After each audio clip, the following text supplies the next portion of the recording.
자, 하나님 말씀 보겠습니다. 로마서 12장 2절입니다. 로마서 12장 2절의 말씀, 우리 다 같이 함께 봉독을 하겠습니다. 다 같이 시작. 너희는 이 세대를 본받지 말고 오직 마음을 새롭게 함으로 변화를 받아 하나님의 선하시고 기뻐하시고 온전하신 뜻이 무엇인지 분별하도록 하라. 아멘. 오늘은 마음의 변화라고 하는 제목으로 우리 김숙향 선교사님, 필리핀 톤도 지역의 루디아 선교에서 사역하고 계시고 한국 기아대책 협력 소속 선교사님이십니다. 자, 우리 선교사님 나오실 때 여러분 박수로 환영하시고 반응을 잘 해주시기 바랍니다. 자, 나오시겠습니다.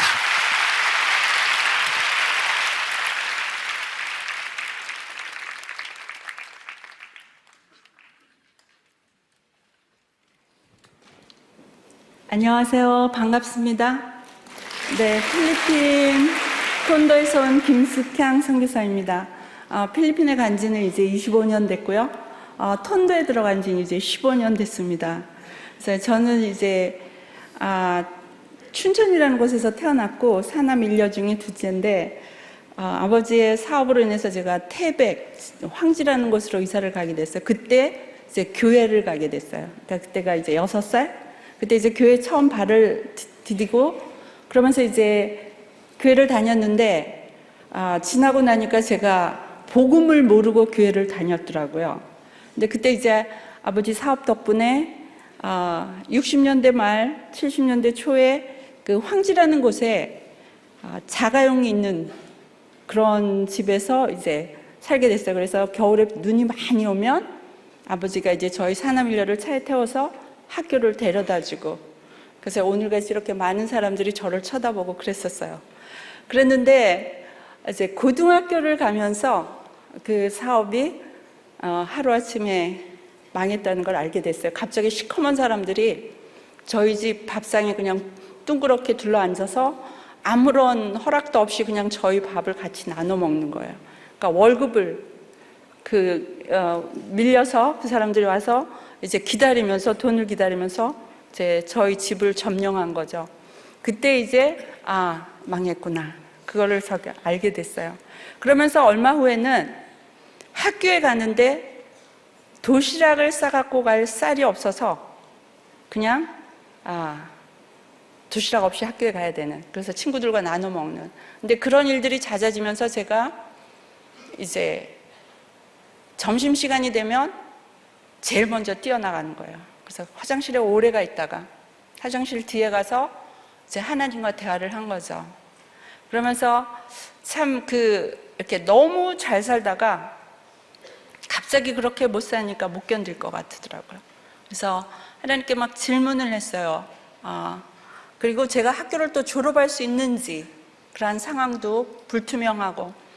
근데 그러한 가운데 여름방학 때 친구들은 이제 대학을 간다고 준비를 하는데 저는 부흥회를 갔어요. 교회 부흥회를 갔는데 일주일 내내 새벽, 낮, 저녁 모든 집회를 참석을 했죠. 근데 가장 가난했을 때, 가장 어려웠을 때 주님께서 저를 만나 주셨어요. 그래서 저는 제가 참 괜찮다고 생각했어요. 공부도 했고, 그 다음에 또 부모님 마음을, 걱정을 끼쳐드려 본 기억이 없으니까 괜찮은 아이라고 생각했는데, 그때 복음을 듣고 내가 죄인이라는 걸 깨닫게 됐어요. 그리고 회개를 경험하게 되고, 그때 주님이 저를 개인적으로 만나 주셔서 제가 고등학교 3학년 때 예수님을 저의 개인의 구주로 영접하게 됐습니다. 그러면서 그때 제가 고백했던 고백이, 하나님, 제 삶을 온전히 하나님께 드리겠습니다. 받아주세요. 이렇게 고백을 했어요. 근데 시간이 지나고 이제 집 하나 남은 거를 정리해서 어머니가 서울로 가야 된다, 공부를 시켜야 된다. 그래서 집을 정리하고 서울로 올라갔어요. 저는 동생들 공부 때문에 조금 더 남아있고, 그러면서 이제 직장이라는 걸 경험하게 됐고, 그때 이제 제가 읍장실에서 비서로 이렇게 은행에서 이렇게 경험을 하게 됐어요. 그러면서 이제 2년 후에 서울로 올라가게 됐죠.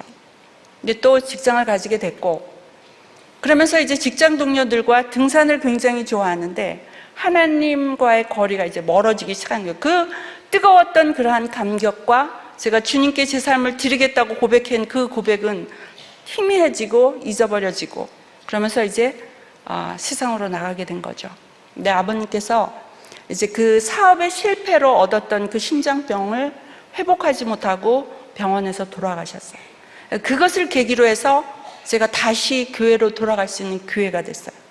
그래서 이제 그 아연 선결교회, 저는 선결교회 쪽인데 그쪽에 이제 교회를 다니기 시작했는데 그때 제가 깨달았던 게 내가 그 고등학교 때 만났던 그 주님을 계속 따라가지 못했던 거는 말씀이 없었기 때문에, 하나님의 말씀이 없었기 때문에, 성령의 체험은 있었지만 하나님의 말씀이 없었기 때문에 계속 주님을 따라가지를 못했구나. 그러면서 제가 이제 하나님의 말씀을 창세기부터 계시록까지 쭉 공부를 하기 시작했어요.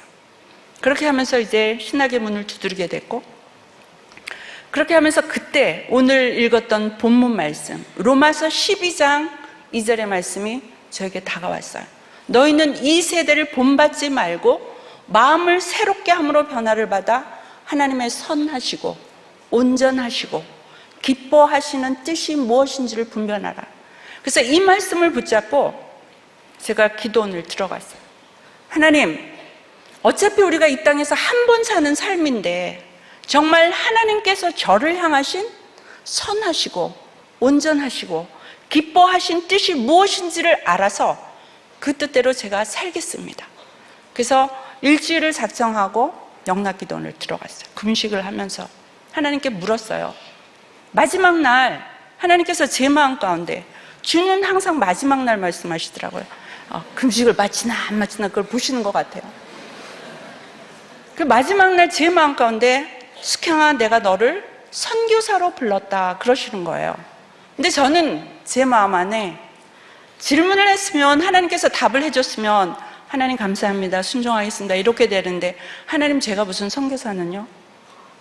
주위에 많은 사람들이 선교를 간다고 하니까 그 사람들 보내세요. 저는 선교사가 될 자격도, 영어도 안 되고 선교에 대한 선자도 모르고, 그 다음에 저희 어머니가 예수님을 이제 영접한 지 얼마 안 됐어요.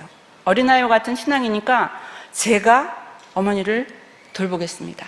그렇지만 하나님, 제가 한국 땅 아골골짝 빈들에도 가겠습니다. 나병 환자 어디든지 가겠습니다. 그러나 외국만은 안 가겠습니다.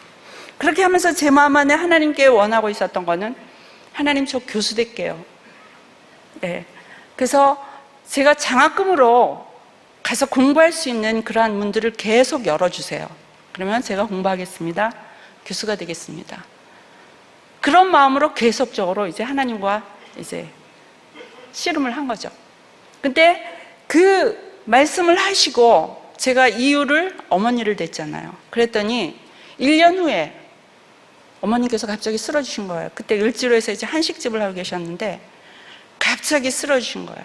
그렇게 황소같이 새벽부터 밤까지, 별명이 황소, 그 다음에 호랑이 2가지예요. 호랑이는 이제 결혼하기 전에 교사 생활을 했는데 저희가 산업 밀려다 보니까 굉장히 엄격했어요. 그래서 철저하게 규칙을 지켜야 하는, 그랬는데 갑자기 쓰러지신 거예요. 근데 그날 제가 교회에서 봉사를 하고 있었는데 제 마음 가운데 아차, 그런 마음이 들면서 차를 타고 오면서 하나님께 그렇게 기도했어요. 하나님, 어머님의 이 쓰러지는 것이 저로 인한 원인이면 하나님, 저 회개합니다. 선교사 가겠습니다. 어머님만 살려주세요. 그렇게 해서 중환자실과 일반 환자실에 3개월을 거의 의식불명해서 이제 조금씩 차츰차츰 회복이 되고 3개월 후에 걸어서 나오셨어요. 근데 또 회복이 되니까 제 마음 안에 그런 거 있어. 공부를 좀 더 해야지. 그러면서 제 기도는 자꾸, 하나님 이제 졸업할 때가 됐습니다. 그러니까 장학금의 문을 열어주십시오. 제가 외국에 가서 공부하겠습니다. 이 기도를 막 하고 있는 거예요. 근데 하나님께서 1년 후에 제 어머니를 데려가시더라고요. 예, 또 이제 병이 악화됐고 또 상황이 돼서 딱 어머니를 데려가시면서 그때 제가 그 고통을 겪으면서, 그러니까 제 삶 안에 가장 소중했던 분, 그러니까 평생 고생밖에 안 하셨던 분, 그러니까 사업이 망하고 나서부터 저희가 이제 고등학교, 대학교 막 이렇게 갈 때 가장 어려웠을 때 어머니께서 모든 삶을 저희 자녀들에게 드리면서 그렇게 고생하셨어요. 한 번도 어머니에게 따뜻하게 뭐를 해드리지 못했던 그 어머니를 하나님께서 데려가시더라고요. 그러면서 제가 깨달았던 게, 하나님의 뜻이면 내 조건이 어떻든 간에, 내 상황이 어떻든 간에 그건 하나님께서는 아무것도 아니다. 순종을 해야 된다는 걸 깨닫게 됐어요. 그 고통을 통해서 가장 사랑하는 사람을 빼앗기고 나서. 그래서 하나님께, 그럼 하나님 저 선교사 가겠습니다. 그럼 어떻게 가야 되죠? 저 선교 좀 훈련 좀 받고 가게 해주세요. 그래서 GMTC라는 목동에 있는 GMTC에 가서 4기 9개월 훈련을 받고 이제 나가게 됐어요. 근데 그때는 저는 태국 쪽으로 가려고 그랬어요. 한 달 동안 이제 동남아를 돌면서 태국에서 선교사님이 와서 같이 협력을 하자 그러더라고요. 그러면서 선교학을 배울 때 독신은 절대 혼자 선교하지 마십시오. 항상 팀 사역을 하십시오. 그래야지 오래 갈 수 있지, 혼자 선교하면 길게 가지 못하고 금방 피곤해지고 금방 포기하기 약해지기 쉬우니까. 그래서 이제 팀 사역을 해야 된다 그런 생각으로 태국으로 가야지 그랬는데, 태국에 오는 조건이 독신인데요, 한 달에 2,000불을 후원자를 모집을 해야 돼요. 그때가 이제 89년. 그러니까 2,000불을 모금해서 그 선교단체에 넣어야지만 제가 파송이 되는 거예요. 근데 2,000불이 아니라 200불도 없었거든요. 그래서 그러면 태국을 못 가겠구나. 그래서 생각했던 것이 필리핀. 그러니까 필리핀은 일단은 가서 영어를 좀 해보자. 그러니까 어머니가 돌아가시면서 저에게 남겨줬던 조금의 그런 돈과, 그 다음에 제가 그거를 가지고 가서 영어를 하면 한 6개월은 버티겠더라고요. 그래서 그래, 필리핀으로 가자. 그리고 이제 저희 목사님께, 당회장 목사님께 가겠습니다 그랬더니 목사님이 화가 나신 거예요. 훈련은 받았지만 안 갈 거라고 생각하셨죠. 하는 일이 여러 가지를 하고 있으니까. 그러면서 못 가라 그러신 거예요. 가고 싶으면 결혼하고 가라. 결혼하면 보내주겠다. 근데 갑자기 결혼할 사람이 나타나는 것도 아니고요. 저 좋다고 하는 사람이 없더라고요. 또 제가 좋다고 하는 사람이 싫다고 그러더라고요. 네. 그래서 목사님께, 제가 하나님께 받은 말씀이 있고 또 지금까지 버텨왔고, 목사님 저는 이제 가겠습니다. 그랬더니 파송 예배는 드려주되 일원 한 푼 후원하지 않겠다 그러시는 거예요. 그래서 파송 예배 드리는 날 목사님이 성도님들께, 김숙영 선교사 절대 후원하려면 저를 통해서 하십시오. 근데 우리 교회에서는 후원하지 않을 것입니다. 괘씸죄에 걸린 거죠, 목사님. 그래서 이제 그런 가운데 90년 12월 말 마지막 주일 예배를 드리고 필리핀으로 날아갔어요. 그래서 가서 이제 제가 지금 톤도에서 사역을 하고 있는데, 톤도에 25,000원을 주면 조그만 방을 하나 얻어서 이제 새를 살 수가 있는 곳이 있어요. 이제 필리핀에 가서 그런 집에 들어가 살았어요.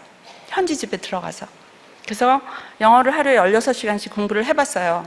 그랬더니까 4개월이 지나니까 정말 영어가 들리고 제가 말하고 싶은 것을 표현할 수 있겠더라고요. 중학교 때부터 시작했으니까 기본은 있잖아요. 근데 이게 말이 안 되잖아요. 그래서 하여튼 그렇게 돼서 끝나고 나서 이제 그러면 이제 팀 사역을 해야 할 곳을 찾아봐야 되겠다. 언어가 되니까. 그래서 찾아봤더니 바기오라는 곳, 마닐라에서 6시간 북쪽으로 차를 타고 올라가면 바기오라는 곳이 있어요. 근데 그곳에 선교사님이 이제 맹인 사역을 하시는데 같이 동력을 하자 그래서 제가 이제 바기오로 올라갔어요. 근데 그때가 이제 필리핀의 그 마운피나투보라는 화산이 폭발했던 그 해, 91년도.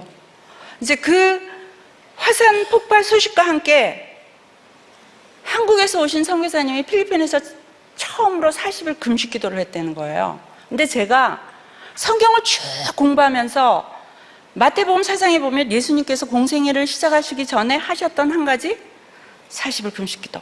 그래서 그때는 정말 제가 선교사로 가겠다, 뭐가 되겠다는 게 아니라 순수한 마음으로, 하나님, 당신이 이 땅에 오셔서 인간의 몸으로 오셔서 하셨던 그 40일 금식 기도, 저는 아무것도 아니지만 정말 그 기도 하고 싶습니다. 그렇게 기도를 했었어요. 언젠가 하나님께서 만약에 저를 사용하신다면 40일 금식 기도를 하고 제가 사역을 하겠습니다. 그렇게 고백을 했어요. 근데 한국에서는 할 수가 없죠. 얼마나 바빠요, 사역자들이.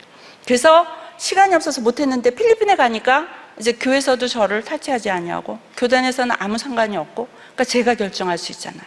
그래서 같이 동료가던 선교사님에게 이제 구걸하다시피 선교사님도 허락을 안 하시는 거예요. 죽을 수 있어요 그러시는 거예요. 아무나 하는 거 아니에요. 근데 이제 쫄라서 제가 다시 버스를 타고 기도원으로 직행을 했어요.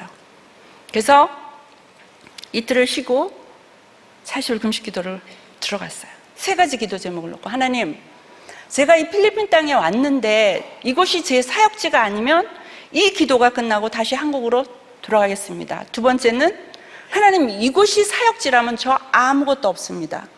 고아원 사역을 하고 싶습니다. 그러니까 제가 고등학교 때 그 은혜를 받으면서 참 그 버려진 아이들, 그런 고아의 아이들에게 특별한 마음이 있었어요. 그래서 하나님, 고아원 사역을 하고 싶습니다. 고아원의 문을 열어주십시오. 3번째는, 결혼하지 않고 독신으로 하나님께 온전히 드리겠습니다. 3가지를 놓고 기도를 했어요. 이제 평소에 제가 좋아했던, 저에게 많은 영향력을 줬던 분 중에 한 분이 조지 뮬러, 영국의 2,000명의 고아들을 기도로 먹이셨던 분. 그게 저에게 이제 굉장한 영향을 줬던 거죠. 그래서 이 기도를 하면서 하나님의 은혜 가운데 정말 죽지 않고 40일을 마칠 수 있었어요. 그러니까 오늘 제가 여기 있죠. 그래서 40일의 금식 기도를 은혜롭게 마쳤어요.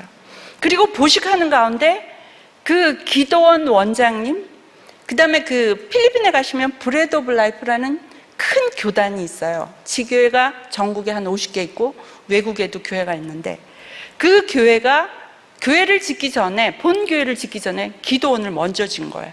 그거는 그 목사님이 신학 공부를 하시면서 한국 목사님의 영향을 받아서 한국 교회의 부흥의 비결이 뭐냐 그렇게 물어봤더니, 첫째도 기도, 둘째도 기도, 셋째도 기도.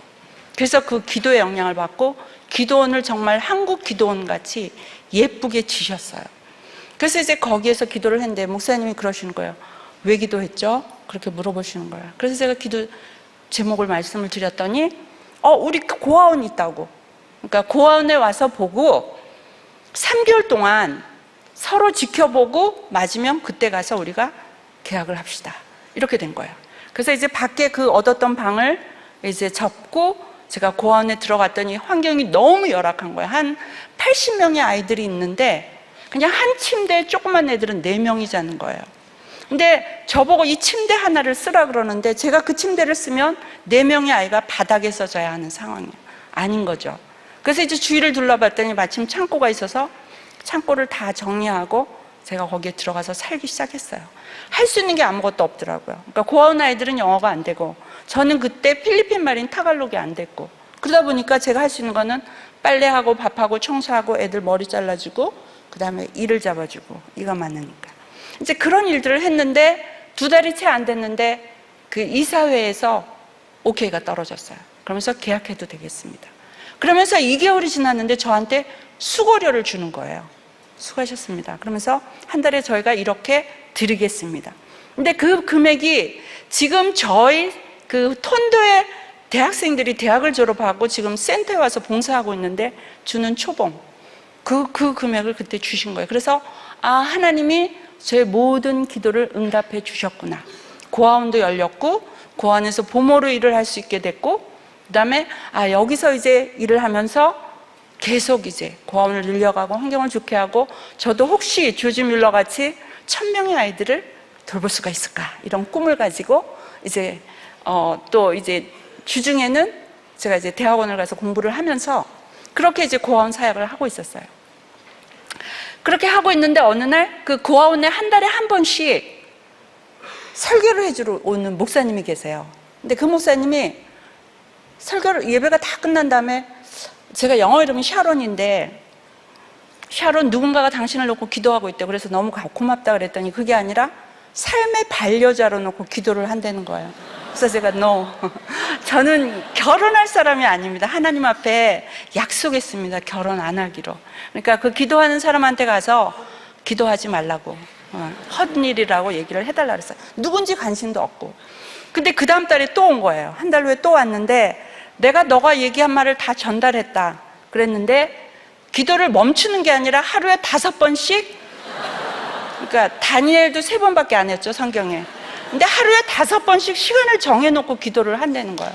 근데 소름이 끼치더라고요. 그리고 그게 누구지? 이제 관심이 시작이 된 거예요.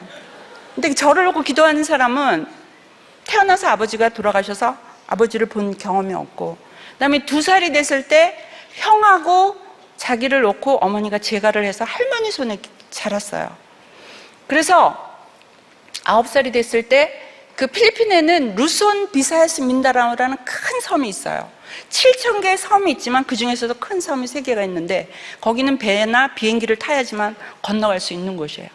그래서 비사야스 섬에서 배를 훔쳐 타고 마닐라로 온 거예요. 그것은 엄마가 너무 보고 싶어서, 엄마에 대한 그리움, 그 다음에 그 그리움이 변해서 미움, 그 미움이 변해서 증오가 된 거예요. 엄마가 어디 계신가? 왜 나를 이렇게 버려뒀나? 그것 때문에 마닐라에 온 거예요. 근데 갈 데가 없었어요. 고아원에 들어가서 살다가 그다음에 친구를 잘 못 만났는지 잘 만났는지, 그래서 거리로 나와서 14살에 깽두목이 됐어요. 14살에. 그러니까 필리핀 말로 될 대로 되라, 그런 이름을 가지고 깽두목이 된 거예요. 그래서 마닐라에 그런 조직이 있는 거예요. 근데 16살에 너무 이제 죄를 밥 먹듯이 지니까 우리나라 청송교도소 같이 몬틸루파라는 곳이 있어요. 거기는 종신형이나 사형자들이 가는 곳입니다.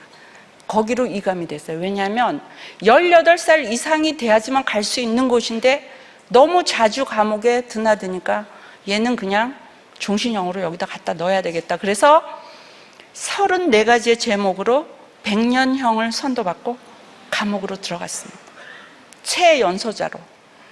그래서 거기에 들어갔는데 또 그 감옥 안에는 몇천 명이 있어요. 근데 그곳에도 지역 감정이 있는 거죠. 루손, 비사야스, 민다나오 이렇게 지역으로 나눠져 있는데 또 비사야스의 두목이 된 거예요. 그러니까 보스는 어디 가든지 영원한 보스입니다. 근데 그 몇천 명의 사람들 속에 폭동이 일어난 거예요.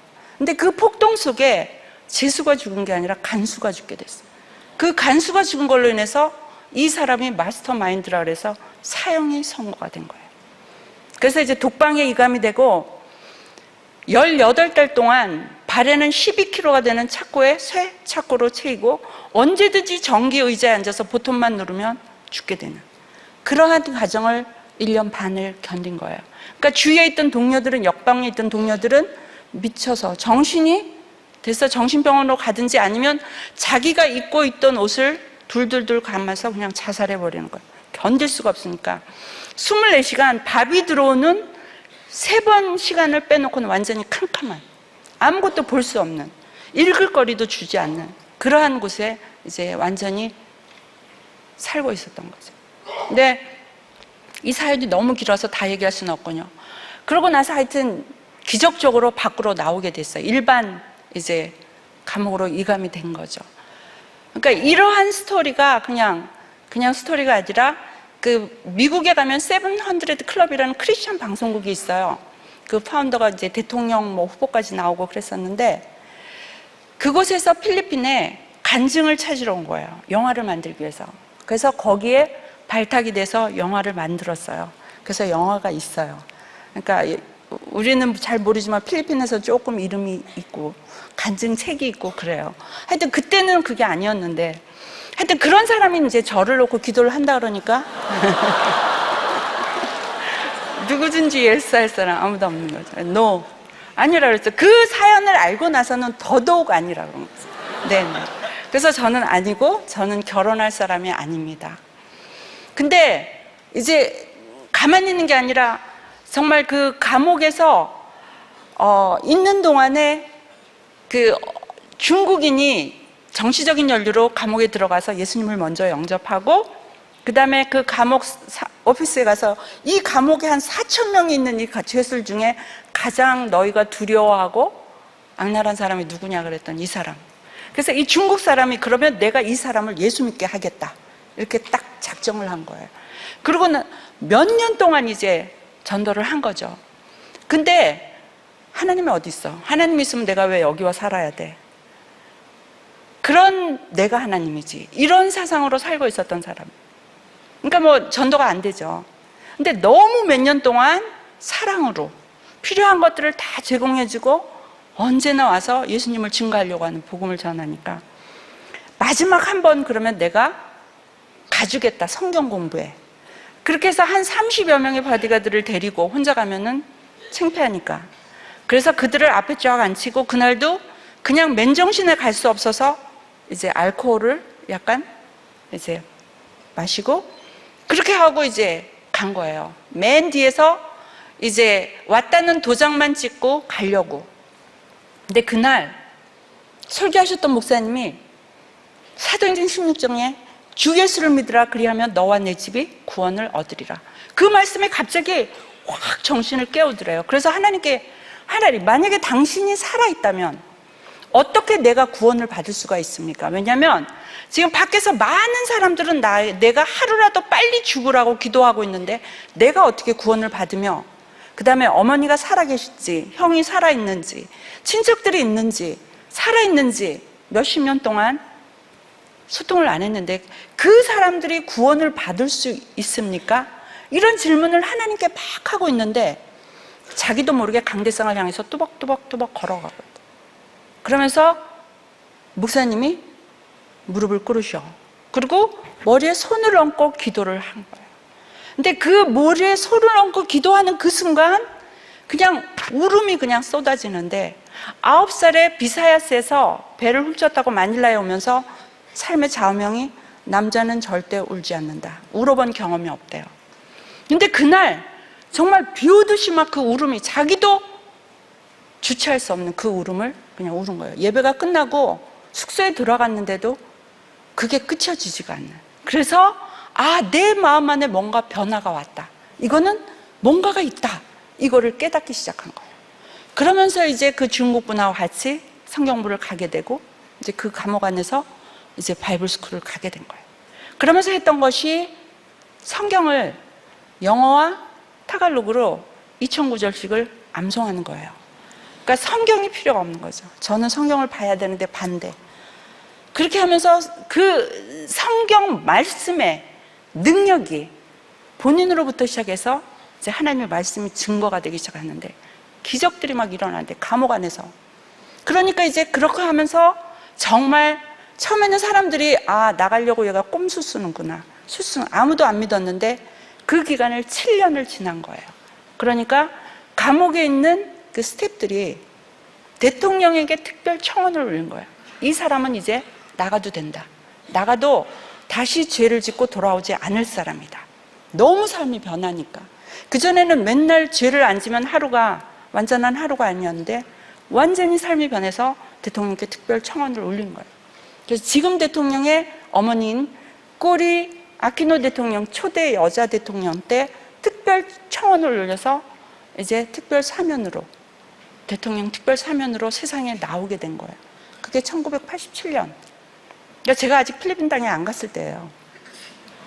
근데 제가 가니까 이제 하나님이 루손 비사야스 민다나올 전국을 그냥 사용하시는 거예요. 전국을 다니면서 가는 곳마다 놀라운 역사가 일어나는데 제가 하도 이제 저를 이제 막 프로포즈를 하니까 그냥 하는 게 아니라 비사야스에 가서 뭐가 특산물이 있다. 그러면 그거를 막 한 박스를 가지고 오는 거예요. 어디에 가서 막 수박이 많이 난다. 그러면은 차 뒤에다가 한 20개씩 싣고 와갖고는 고아원에다 그냥 쫙 뿌리는 거예요. 그러니까 애들은 너무너무 좋아하는데 소문이 막 나기 시작하는 거죠. 사람들이 알아지는 거죠. 그러니까 저는 너무 겁이 난 거예요. 정말 이러다가 어떻게 되지? 그랬는데 정말 저 안에는 두려움이 있었어요. 무슨 두려움이냐면 제가 뭐 그런 사형수와 그런 사람과 결혼한다? 그러니까 어깨서부터 발끝까지 온몸이 문신. 그러니까 옷을 안 입어도 돼요. 여기가 완전 컬러 티셔츠가 필요 없어. 그러니까 그런 게 두려운 게 아니었어요, 정말. 근데 하나님이 아마 그래서 제가 남자 속에서 자라도록 하신 것 같아요. 사형제 속에서.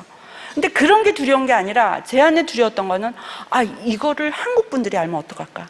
필리핀에 있는 한국 사람들.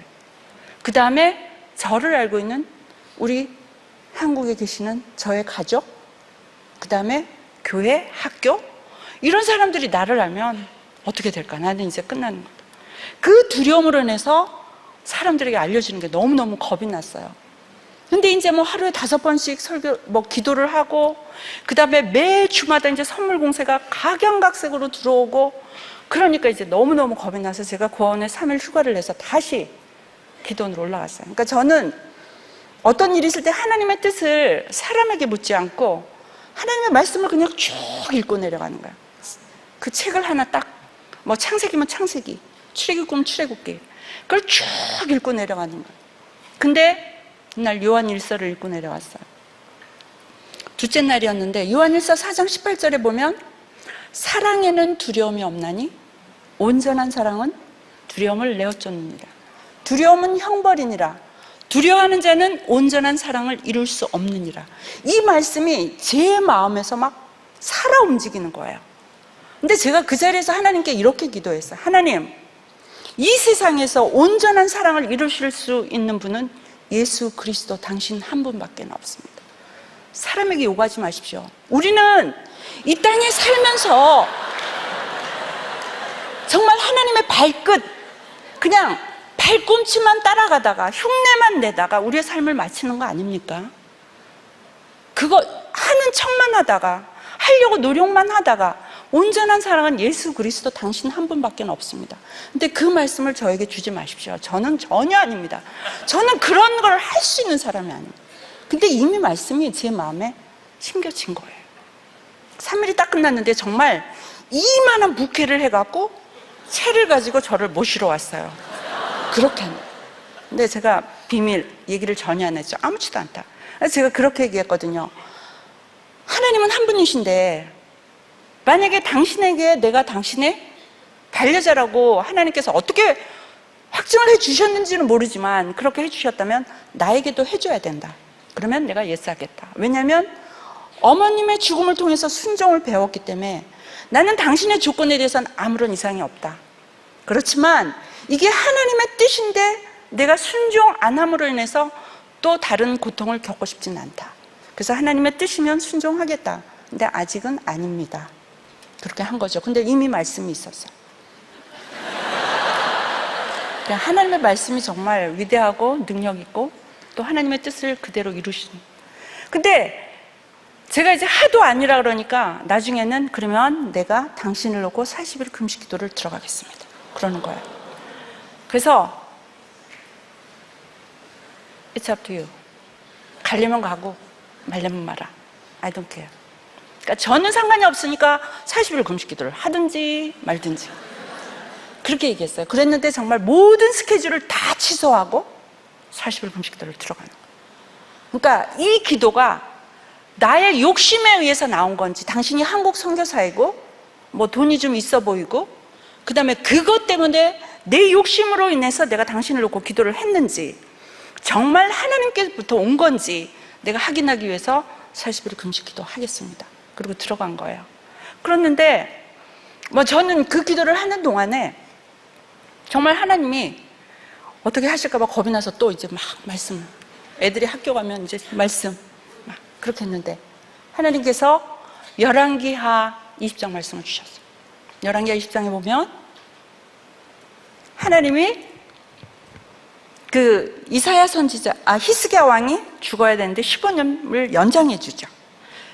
근데 그 말씀을 주시면서 스경아, 내가 너의 그 서원 기도를 들었어. 근데 내 영광, 하나님의 영광을 위해서 이 결혼을 허락하노라 그러시는 거예요. 그래서 제가 하나님께 그랬죠. 하나님, 만약에 정말 제가 서원은 해로울지라도 갚으라 그랬는데 제 결혼을 허락하신다면 필리핀 사람 말고요, 한국 사람 주세요. 그러면 결혼하겠습니다. 그랬어요. 근데 정말 그 기도가 끝나고 2주 후에 제 가장 친한 선교사님한테 전화가 왔어요. 김수경 선교사, 여기 이런 사람 있는데 선 볼래? 오케이. 근데 조건이 좋았어요. 근데 이제 부산에서 이제 신학을 하고 필리핀에 영어 공부를 하러 왔었는데 이제 영어 공부를 하면서 약학을 공부한 거예요. 그래서 졸업을 하고 한국을 들어가려고 하는데 이제 저 같은 사람이 있다 그러니까 한번 보자. 그렇게 해갖고 이제 이루어졌어요. 그리고 여동생이 하나 있는데 여동생이 마침 그때 단기 선교를 온 거예요. 1년. 그리고 같이 나오고 선생님 부부하고 저하고 갔어요. 그렇게 했는데 제가 그 전날 이렇게 기도했어요. 하나님, 내일 제가 선을 보러 갑니다.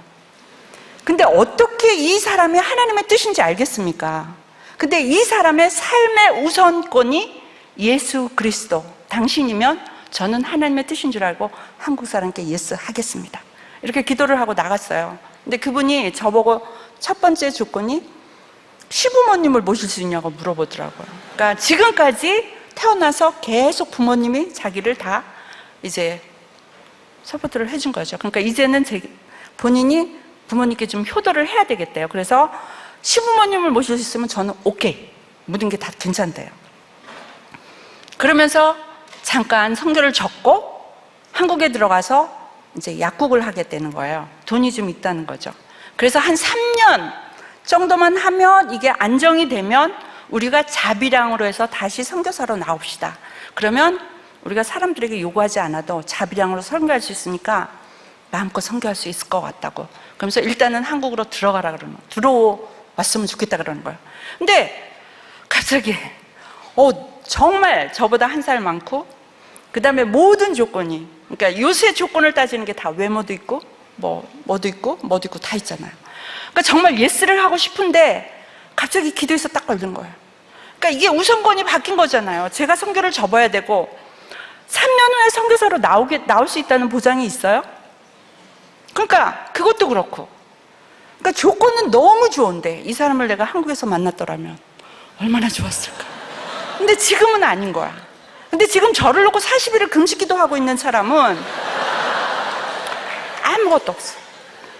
저보다 14살이 더 많아. 그런데다가 이제 아시죠? 외모도 없어. 덩치만 있어. 그런데다가 아무것도 없는 사람이에요. 정말 기도만 하는 사람이고, 이 사람은 모든 조건을 다 갖추고 있어. 그래갖고 제가 그 목사님께, 목사님 죄송하지만 저에게 일주일만 기간을 주세요. 그러면 제가 답을 드리겠습니다. 지금은 예스를 못 하겠습니다. 그리고 이제 돌아왔어요. 근데 이제 이틀 후에 이제 친구가 숙향아 선바 때문에 근데 뭐 어떠냐고 물어보지도 않고 너 지금 정신 나갔니? 그러니까 우리가 아무리 필리핀 사람을 무시할 수 있고, 그리고 더더욱 지금 너를 놓고 기도하는 사람을 무시할 수 있지만 이 세상에서 너는 부모님도 안 계시잖아. 그 사람보다 너를 더 생각하는 사람이 있다고 그래? 생각해? 그 사람보다 더 너를 사랑할 수 있는 사람이 있다고 생각해? 딱 그렇게 질문을 하는 거예요, 저보고. 근데 정말 저를 정신 차리게 했어요. 그 친구가 그 말을 하는 순간 제가 그 말을, 그래, 친구야 고맙다. 그게 이게 하나님께서 하시는 말씀 같았어요. 그래서 그 다음날 목사님께, 한국분께 아닌 것 같습니다. 죄송합니다. 그렇게 하고 그거를 접었어요. 그리고 40일 금식 기도를 끝나고 고아원을 왔는데 너무너무 미운 거야. 왜 나를 놓고 기도해서 내가 그 좋은 자리, 결혼할 수 있는 자리를 결혼하지 못하게, 너무너무 미운 거. 믿고 싫고 더더욱, 그러니까 뭐 40일 금식도 하고 났으니까 얼마나 사람이 볼품이 없어요. 숨이 너무 막혀. 그랬는데, 그래서 제가 그랬어요. 하나님께 마지막으로, 하나님 그러면 정말 이 사람이 당신의 뜻이면, 그 열왕기하 20장에 보면 히스기야 왕이 이사야 선지자에 그럼 내 병이 낫다는 걸 어떻게 알게 하랴? 그랬더니까 불가능한 걸 요구하잖아요. 해시계의 일령표를 10도 뒤로 물러가게 하라 그랬어요. 그래서 저도 하나님께 불가능한 걸 요구했어요. 근데 하나님께서 그 불가능을 가능케 해주는 거예요.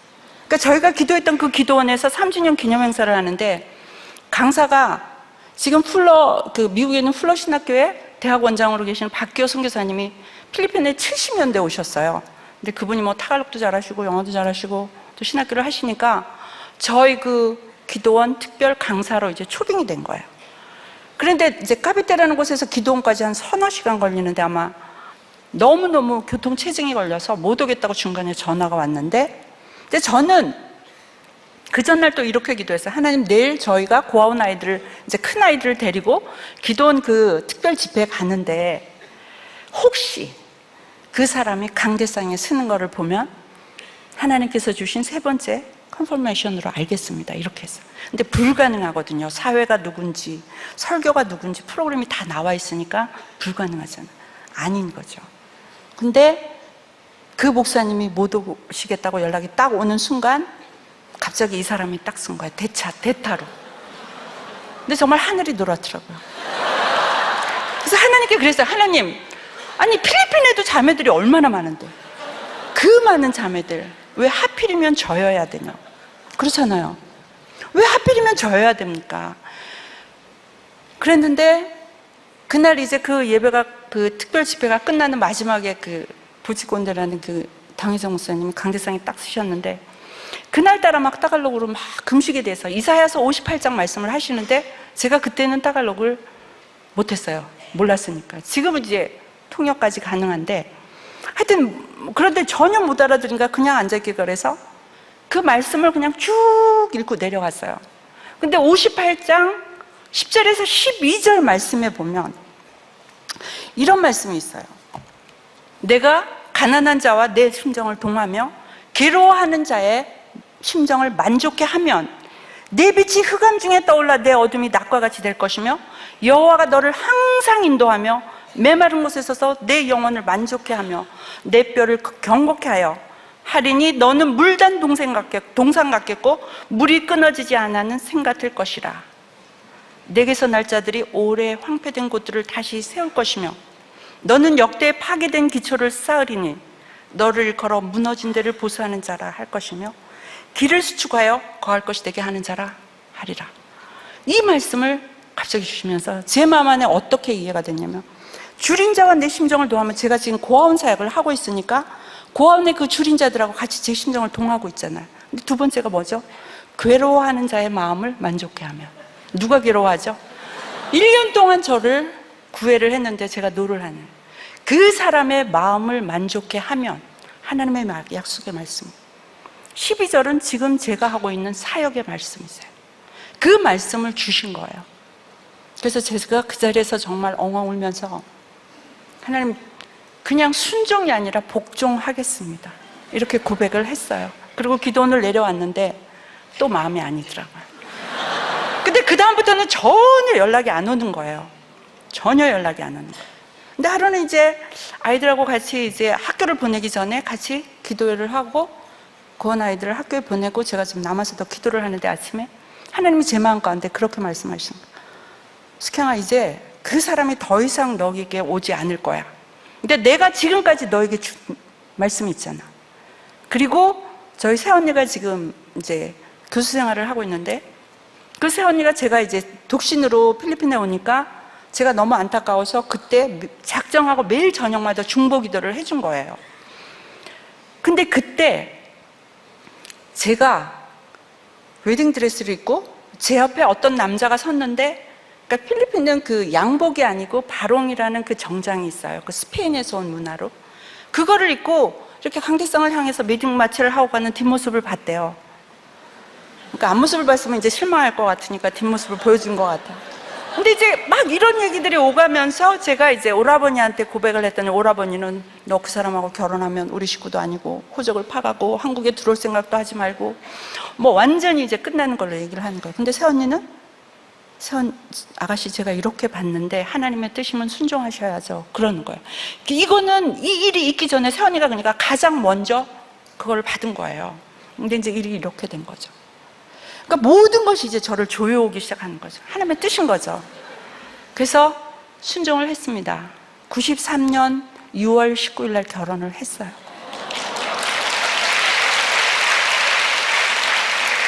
그리고 아이를 하나만 달라고 그랬는데 딸을 셋을 낳았어요. 그리고 그 15년 제가 결혼할 때 저희 주례하는 목사님이, 샤론, 이 결혼은 평범한 결혼이 아니야. 하나님께서 지금 이 사람을 굉장히 강력하게 사용하고 있는데, 아마 필리핀 자매로는 어림도 없어서 한국의 사모들이 얼마나 순종을 잘하고 얼마나 기도를 많이 하고 그러니까 아마 너를 택한 것 같아. 그러니까 7년만 죽었습니다 하고 살으라는 거예요. 그러니까 야곱이 7년을 기도했잖아요. 7년만 살다가 정 못 살겠으면 그때 헤어지라는 거예요. 그러니까 7년을 주시는 거예요. 근데 저는 그때, 그래서 하나님이 나에게 15년을 주셨구나. 그래서 하나님께, 하나님 15년을 죽겠습니다. 그러니까 그때 제가 정말 사랑해서 결혼한 것이 아니라 하나님의 말씀에 세 가지가 있었고 또 세언니와 이렇게 얘기하고 그래서 순종하는 마음으로 결혼을 했어요. 그랬는데 그 15년, 그래서 저는 15년을 정말 정신없이 달려왔어요. 15년이 지나면 저는 하나님께 그렇게 기도했어요. 하나님, 이 15년이 지나면 우리의 결혼은 그 후는 대로여야 합니다. 아무런 문제가 없고 행복 그 자체, 모든 것이 다 잘 돼야 되고 아무런 꺼리낌이 없는 그런 삶으로 저를 축복해 주셔야 됩니다. 그렇지만 15년 죽겠습니다. 그렇게 하나님께 약속을 했어요. 근데 그 15년이 2008년이잖아요. 2008년 그 해시계 일령표에 10도를 물러가는데 6월 19일 날 결혼했는데 15일을 딱 뒤로 물러가게 한 6월 4일 날 저희가 아침 9시에 결혼을 했거든요. 근데 아침 9시에 하나님께서 저희 남편을 데려가셨어요. 그리고 저를 다시 독신으로 돌려놨어요. 그래서 지금은 남편은 하늘나라에서 듣고 있을 거예요. 그렇게 하나님께서 정말 정확하게 1분 1초도 안 틀리게 그렇게 저의 결혼 생활을 허락하셨고 하나님께서 데려가시고 저를 그냥 남겨둬.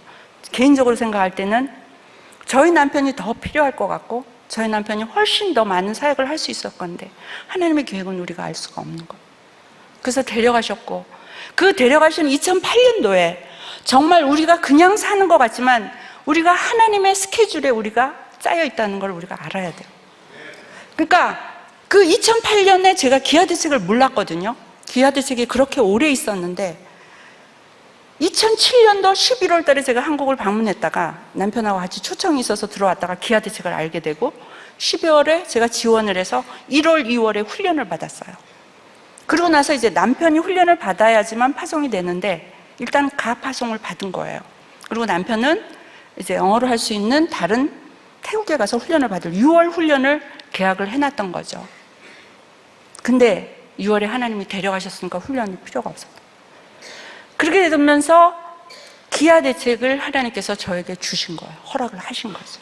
그래서 남편이 있을 때 저희가 2000년도에 톤도에 들어갔어요. 그러니까 그 결혼 생활을 하는 동안 가장 어려웠던 거는 딸을 셋을 놓고 나니까요. 제가 막 정말 몸이 좀 통통했었는데 완전히 바짝 말라. 그러니까 모든 것이 다 막힌 거예요. 경제적으로, 영적으로, 사역적으로, 신체적으로 모든 것이 다 막혀서 그 마닐라에서 그래도 방색에 있는 그런 사골세 집에 살았었는데 아이들 방, 일하는 자매 방, 우리 방, 그 다음에 아이들이 놀 수 있는 조그만 공간도 있었어요. 근데 집세를 못 내니까 시골로 내려가야 돼요. 방 하나 있는.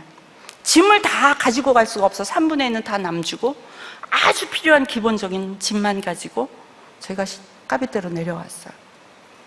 근데 아무것도 할 수가 없어요. 제가 아침에 밥만 하면 하루 종일 누워있어야 돼요. 완전히 무기력한 거예요.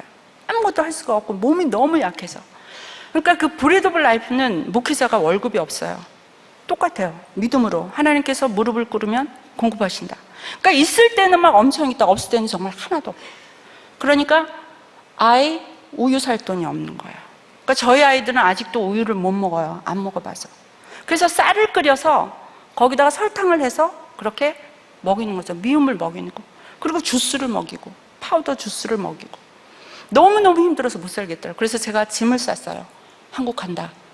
이혼이 아니라 헤어지는 게 아니라 한국에 가서 내가 무엇을 해도 영어를 가르칠 수 있고 어머니가 식당을 해보셨으니까 식당에 들어가서 일을 할 수가 있고 뭐든지 해도 한 달에 100만 원은 내가 보내줄 수 있다. 100만 원이면 필리핀에서는 충분히 사니까. 그러면 아이들 유치원도 보내야 되고 공부도 시켜야 되니까 한국에 몇 년만 보내달라. 가라 그러더라고요. 전에는 못 가게 하더니 가래요. 그렇지만 1원 하나, 1페소 나는 통장도 없어. 1페소 하나 보낼 생각하지 마. 내가 몬틸루파 감옥에 있을 때 하나님이 나를 어떻게 인도했고 지금까지 어떻게 살아왔는데 내가 왜 당신의 도움을 받아야 돼? 그러니까 저희가 결혼할 때 남편이 그 얘기를 했어요. 만약에 우리가 어려운 일을 부딪힐 텐데 가정의 어려움 뭐 없어서 형제나 자매나 교회에 가서 개인적인 필요를 얘기하면 우리는 헤어지는 거야. 절대 그건 얘기하면 안 돼.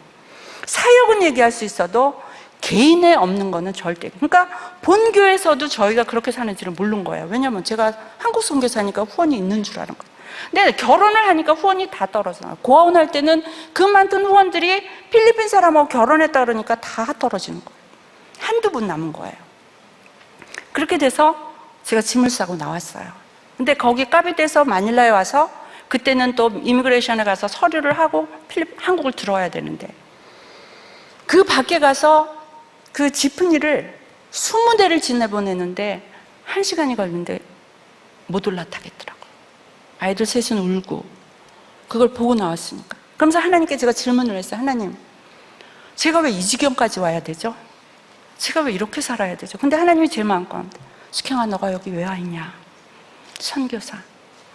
선교사잖아. 너가 안락하고 편안하고 좋은 삶을 원했으면 안 왔어야지. 너는 선교사잖아. 그러니까 너무 힘드니까 모든 것이 다 다치니까 사람이 생각을 바르게 못 하겠더라고요. 아, 선교사구나. 그래서 그 짐을 다시 가지고 제가 집으로 들어갔어요. 그때 제가 아마 그 지프니를 타고 한국에 들어왔더라면 오늘 여기에 제가 여러분 앞에 못 섰을 것 같아요. 그래서 다시 들어갔다니까 아이들은 울고 남편은 나가고. 그러니까 저희는 싸움이 안 돼요. 남편이 말이 없어요. 그러니까 제가 수다스러워지게 되는데 한 번, 두 번, 세 번 얘기하면 그냥 끝나고 밖에 나갔다가 한 몇 시간 있다가 오면 이제 풀리고 이런 식으로. 그렇게 하다 보니까 그렇다고 상황이 바뀐 건 아니에요. 아무것도 바뀐 게 없어요.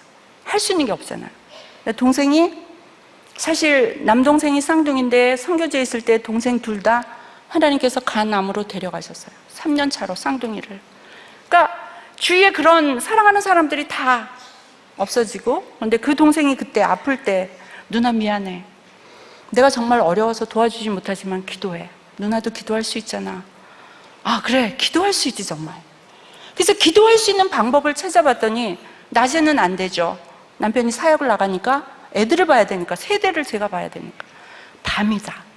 그래서 밤 기도를 작정을 하고 거기에 마침 지교회가 있어서 100일 작정 기도를 했어요. 그냥 하다 보면 또 며칠 하다 보면 희지부지해지니까 100일을 작정을 하나님 저 100일 기도할게요. 그리고 밤에 이제 밤 기도를 한 거예요.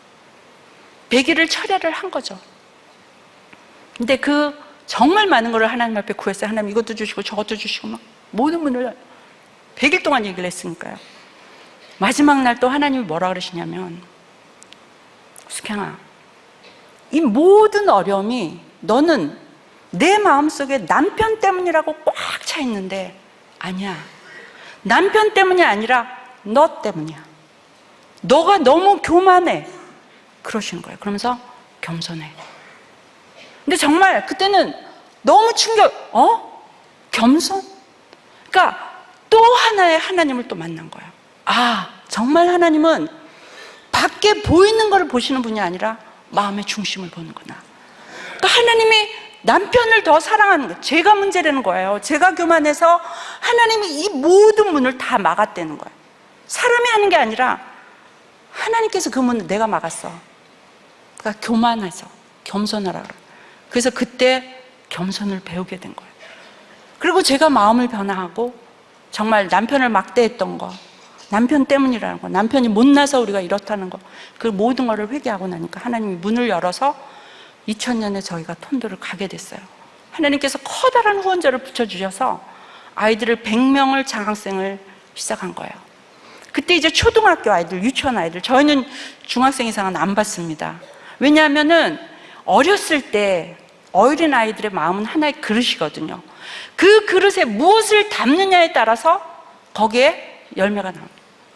그래서 그 아이 때 유치원 어린 아이 때 교육을 하면 그 아이들이 깨끗한 것으로 자라나요. 그래서 초등학생만 가요. 그때 2학년, 3학년, 4학년 때 온 아이들이 지금 컸어요. 저희는 그 학교가 아니고요, 방과후 교실. 그러니까 필리핀에는 초등학교가 한 학교가 10,000명의 학생이에요. 초등학생이. 오전반, 오후반이 있어서 오전에는 5시 반에 학교를 가면 6시부터 12시까지 오전반 수업을 하고 그 아이들 중에 저희가 뽑은 아이들이 센터에 와서 점심을 먹고 오후에 저희가 방과후 교실을 해주는 거예요. 그 아이들이 그렇지 않으면 길거리에서 쓰레기를 해친다든가 그런 데서 먹을 거를 찾는다든가 아니면 더러운 물에 가서 수영을 한다든가 아니면 시장에 가서 뭘 주워서 돈을 만든다든가 이런 아이들을 이제 오후에 방과후 교실을 하는 거죠. 오후반 아이들은 오전에 저희 센터에서 먼저 교육을 받고 밥을 먹고 학교를 가는 거예요. 그래서 오전반, 오후반, 방과전, 방과후 교실을 해준 거죠. 근데 그때 그 후원자가 저희한테 그랬어요. 내가 하루에 1000명씩 톤대 아이들에게 죽을 끓여줄 테니까 피딩을 하자는 거예요. 피딩 프로그램을 하자는 거예요. 실컷 애들을 먹이자는 거예요. 남편은 먹일 것 같으면 하지 말고 저는 안 합니다. 제가 안 하면 안 했지 먹는 거는 그거는 도와주는 게 아니라 우리를 더 완전히 필리핀 사람들을 프로페셔널한 베거로 거지로 만드는 거니까 빵이가 돼 교육이 가야 됩니다. 그래서 교육을 할 것 같으면 제가 이 사역에 함께 하지만 그냥 죽만 끓여준다면 저는 안 하겠습니다. 딴 사람을 찾아보십시오. 이렇게 됐던 거예요. 그래서 그분이 포기하고 저에게 교육을 100명이더라도 1000명이 아닌 100명이더라도 아이들에게 교육을 시키자. 그래서 장학 사업을 시작한 거죠. 그때 저희는 학교의 그런 과목만 교과목을 가르친 게 아니라 그 가치관 교육이라 그래서 가치관을 가르치기 시작했어. 아이들이지만 너희가 왜 톤도에 태어났고 그 다음에 왜 가난하게 태어났고 그러니까 가난하게 태어난 건 죄가 아니다. 그렇지만 평생을 쓰레기 더미에서 태어나서 쓰레기에서 자라서 쓰레기에서 죽는 거는 죄다. 그러니까 우리가 공부를 해서 이 쓰레기를 변화시켜야 되고 이 톤도를 나가야 되고 평생 가난하게 사는 거는 죄다. 그러니까 공부를 해야 된다. 그렇게 하면서 가르치면서 성경을 가르친 거예요. 그래서 어렸을 때부터 유치원 때부터 가치관 교육을 한 거죠. 그리고 삶은 나만을 위해서 사는 것이 아니라 다른 사람을 위해서도 살아야 된다. 이웃을 위해서 살고 국가를 위해서 살아야 된다. 그런 교육을 어렸을 때부터 했어요. 그러니까 그날은 매주 목요일은 하루 종일 가치관 교육만 하는 거예요. 그러면서 그런 질서에 대한 훈련 뭐 그런 것들을 계속 하는 거죠. 층계를 올라갈 때 한 줄로, 그 다음에 화장실 갈 때 줄 서서 뭐 이렇게 기본적인 것들. 톤도는 그게 없거든요. 무질서가 평범한 거예요. 질서가 없는 거. 그러니까 그런 것들을 가르치면서 아이들이 자랐는데 한 아이가 한국에서 주는 국가장학생이 있어요. 그러니까 1년에 3명씩을 줘요. 필리핀에. 근데 1호로 뽑힌 거예요. 우리 아이가. 고등학교를 졸업하고. 그러니까 그 아이는 초등학교 졸업할 때 전교에서 2등, 1200명 졸업하는 데서 2등. 그래서 과학고등학교를 갔고, 과학고등학교를 졸업하고 원서를 냈더니 한국 국가장학금이 된 거죠. 그래서 경북대학을 갔어요. 학비 무료, 한 달에 생활비가 80만 원씩 나옵니다. 그러니까 모든 것이. 그러면은 처음에는 저희한테 11조를 보내고 집에다 돕고 자기는 아주 최소의 금액을 가지고 공부를 한 거예요. 그래서 전자공학과를 졸업했어요. 근데 3학년 때 선교사님, 저희 과는요 70~80%가 삼성에 들어갈 수 있어요. 저 삼성 갈까요? 물어보더라고요. 그래, 선택은 너가 하는 거야. 근데 우리가 초등학교 때부터 배운 거 있지. 우리가 모든 교육이 다 끝나면 톤도로 돌아온다. 우리는 톤도를 위해서, 필리핀을 위해서, 이웃을 위해서 살아야 한다는 걸 어렸을 때부터 교육을 한 거예요. 그러니까 갈등이 되는 거죠. 삼성, 톤도, 삼성, 톤도. 그래서 제가 그렇게 제안했어요. 그러면 계속 공부를 해서 대학원. 그래서 너가 박사 학위를 받으면 최연소 공학 박사가 돼. 필리핀은 10년 학제. 거기다 군대도 안 가요. 그러니까 27, 8이면 공학 박사를 할 수가 있어요. 근데 대학원을 딱 들어갔어요. 근데 제가 콜을 했어요. 한국에 한 6년 있으니까 한국 사람이 되어가더라고요. 그래서 걔 이름이 로이인데, 로이야 1년만 톤도에 와서 다시 한번 봉사하고 다시 가. 근데 순종을 했어요. 그래서 다시 톤도로 돌아와서 1년을 봉사를 했어요. 그게 작년이었는데 그러는 거예요. 1년이 딱 끝나고 2월이 돼서 3월에 이제 돌아가야 되는데, 선교사님, 저 한국 안 가겠습니다. 저는 고등학교를 졸업하고 바로 한국을 갔기 때문에 이 청소년들이나 대학생들에 대해서 잘 알지 못하고 한국밖에 모르는데, 제가 와서 1년을 이 사역을 하다 보니까 제가 정말 필요하네요. 저는 여기에 남겠습니다. 대학원 안 가도 돼요. 그래서 제가 그랬죠. 로이야, 고맙다. 너가 조금만 더 있으면 내년에 내가 너를 대학원 시켜줄게. 필리핀에서 대학원 가도 돼. 그래서 뭐 하고 싶냐? 경영학을 가고 싶습니다. 공학을 했으니까 경영학. 그래서 내년에 이제 대학원을 보내주기로 했어요. 그리고 또 하나에는 두 아이가 지금 한동에서 공부하고 있어요. 그러니까 하나에는 이제 올해 또 졸업을 해요. 생명공학과 디자인을 전공을 했는데 얘가 하면 뭐든지 다 잘해. 노래도 잘하고 춤도 잘 추고.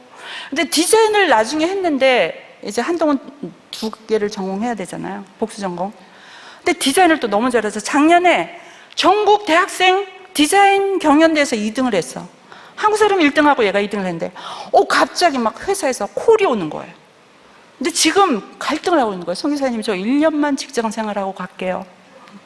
그래서 돈 벌어서, 그러니까 걔는 이제 의사가 돼서 신학을 하고 의사 선교사로 나가려고 지금 계획하고 있어요. 어렸을 때부터 꿈이 그거였어요. 이제 그 센터에서 자라면서. 그러면서 한국에서는 의학을 공부할 수가 없어요, 외국인이. 그래서 이제 생명공학을 했으니까 필리핀에 가서 할 수가 있는데 너무 이제 한국이 좋고 막 콜이 막 회사에서 막 들어오니까 그 한동대 교수님이, 디자인 교수님이 한국에서 알아주시더라고요.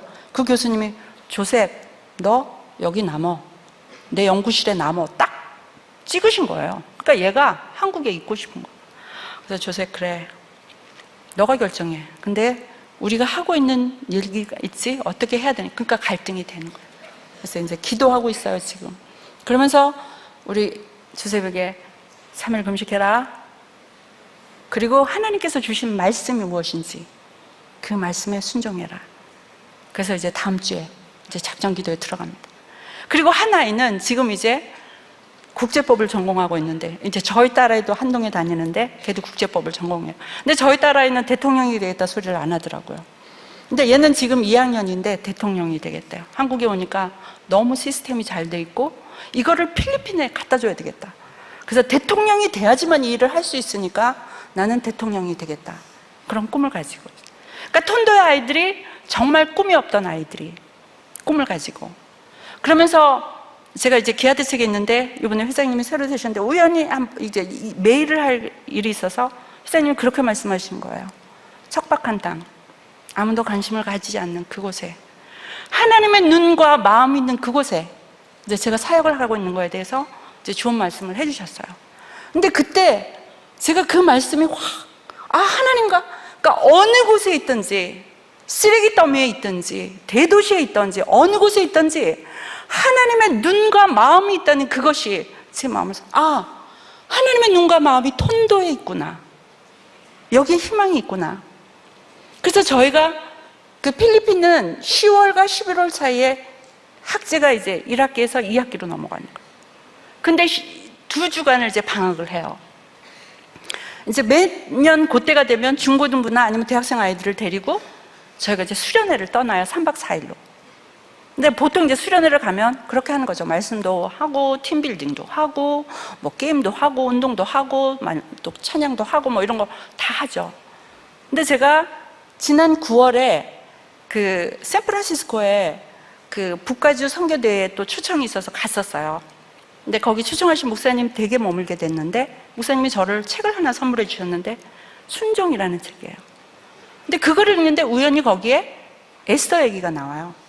근데 거기에 보면 에스더가 3일 금식 기도가 나오잖아요. 그러니까 저는 필히 금식으로 잘 꽂히는 것 같은데. 근데 그 말씀을 제가 이제 그 책을 가지고 와서 필리핀에서 읽는데 3일 금식 기도. 근데 제가 이제 이 기아 대책하고 일을 하면서 금식을 거의 안 했어요. 이제 일이 너무 많으니까. 행정, 그 다음에 실제 필드에서 교육, 이 모든 거를 떼야 되니까 금식을 못 하겠더라고요. 근데 갑자기 그 3일 금식이 제 마음에 굉장히 다가왔어요. 근데 3일 금식? 근데 국가를 위해서도 아닌데. 근데 하나님께서 저희가 지금 그 기아 대책은 고등학교까지만 후원을 하고 그 다음에 자동 탈락이 되는데 저는 이제 대학교까지, 아니 대학원까지. 그래서 저는 대학교에서는 신학을 안 보내요. 일단은 대학은 일반학을 하고 그 다음에 의학을 할 사람은 의학을 하고 마지막으로 하는 게 신학이에요. 그러니까 대학 학부를 하고 그 다음에 신학을 하든지 아니면 이제 마지막으로. 그래서 모든 아이들이 이제 일반학을 공부하는 아이들이 한 60명이 돼요. 대학생 아이들이. 근데 그 아이들을 데리고 이제 나가야 되는데 이걸 또 해? 근데 하고 나면 일주일은 괜찮은데 그 다음은 아무것도 아닌 거예요. 그래서 이게 아니라 내 마음 안에 변화가 있어요. 주님을 정말 1대1로 만나지 않으면 이 모든 프로그램은 아무것도 아니다. 이 생각이 제 마음에 강하게 왔어요. 그래서 나만 3일 하는 게 아니라 같이 하자. 이 마음을 딱 주시더라고요. 그래서 저희가 매주 월요일이면 이제 리더들이 모여서 미팅을 해요. 매주 월요일. 이제 체크하고, 그 다음에 기획하고. 근데 제가 쭉 쉐어를 했어요. 그러면서 하나님이 내 마음 가운데 이런 걸 주시는데 3일 금식 기도 할까요? 그랬더니 모두 다 아무 말도 못 하는 거예요. 그래서 한 사람 한 사람 물어봤어요. Yes, no? Yes, no? 그랬더니 한 사람 한 사람 물어보니까 다 90%가 yes. 한 사람만 no. 그러면 하는 걸로 하겠습니다. 제가 공포합니다. 그렇게 해갖고 3일 금식 기도를 작정을 해서 10월 마지막 주에 3박 4일로 3일 금식 기도를 대학생 41명, 고등학생 20명, 그 다음에 우리 청년 지도자, 그 다음에 부모 지도자들 해서 75명을 계획했는데 74명이 떠났어요. 근데 저는 둘째 날쯤 되면 아마 병원에 실려가야 되고 이제 그런 거를 예상을 했던 거죠. 그러니까 저 자신도 계속 설교를 해야 되잖아요. 아침에 2시간 새벽 예배. 물론 이제 필리핀 목회자 두 사람하고 같이 했지만 오전에 3시간 9시부터 12시까지, 오후에 3시간 2시부터 5시까지, 6시부터 9시까지 계속 말씀, 찬양, 기도 이것만 한 거 아무 프로그램이 없어요. 그렇게 했는데 아마 많은 아이들이 이제 지치고 힘들 거다 그렇게. 근데 이제 한 방에 막 10명, 15명씩 들어가는데 절대 침대에 남아있으면 안 됩니다. 이렇게 이제 몇 가지 주의사항을 줬는데 정말 다 순종. 새벽 예배, 오전, 오후, 저녁 정말 금식 3일을 74명이 정말 하나님의 은혜 가운데 마쳤어요. 그러면서 에스더는 이스라엘 국가를 위해서, 유대인을 위해서 기도했지만 저희는 우리 한 영혼 제가 고등학교까지 교회를 다녔지만 복음을 몰랐고 예수님을 고3 때 만났잖아요. 그러니까 지금 얘네들 시기예요. 이때 만나지 못하면 우리는 못 만난다. 말씀만이 아니라 체험으로 우리가 하나님을 만나야 된다. 그러니까 다른 거 기도하지 말고 말씀을 붙잡아라. 말씀을 찾아라. 말씀을 읽어라. 말씀을 들어라. 그 가운데서 하나님이 들려주시는 음성, 그 다음에 들려주시는 말씀, 그거를 가지고 기도를 해라. 그리고 하나님께서 나를 어떻게 부르셨는지 그거를 확인해라. 그렇게 3일 동안 금식하면서 기도했어요. 마지막 날 간증을 했어요. 시간이 없으니까 한 10명만 정말 제가 아이들에게 그걸 가르쳐요. 저가 말씀이 없어서 많은 고생을 했기 때문에 절대 그냥 기도하지 말고 말씀을 붙잡고 기도해라. 근데 그 대학교 회장아이가, 저는 3학년인데 4학년 졸업하고 2년을 센터에서 무보수로 봉사하겠습니다. 그 다음에 의학을 공부하고 신학을 공부하고 선교사로 나가겠습니다. 말씀이 다 연결이 돼 있는 거예요. 그 다음 아이는 저는 음악 목사가 되겠습니다. 선교사님 같이 불순종해서 부모님 돌아가시기 전에 아예 순종하겠습니다. 목회자 된다, 선교사 된다, 이런 사람들이 10명 이상이 나온 거예요. 그래서 제가 그랬어요.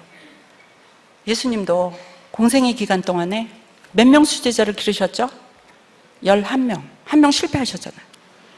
예수님도 11명밖에 안 하셨는데 제가 뭘 감히 5명만이라도 감지덕진데 10명 이상의 아이들이 그런 주님의 길을 가겠다고. 물론 그 길만이 다는 아니에요. 많은 길들이 있지만 하나님께서 이 모양 저 모양으로 그러한 일들을 하고 있습니다. 그래서 톤도는 정말 무법지대예요. 하루라도 총기 사고 칼 부림이 안 나면 평범한 하루가 아닙니다. 그러한 곳에 하나님의 눈과 마음이 있는 그 톤도에 저는 희망이 있다고 믿습니다. 그래서 여러분이 생각나실 때마다 척박한 땅이고 희망이 없는 땅이지만 사람 속에 희망이 있습니다. 사랑합니다. 축복합니다.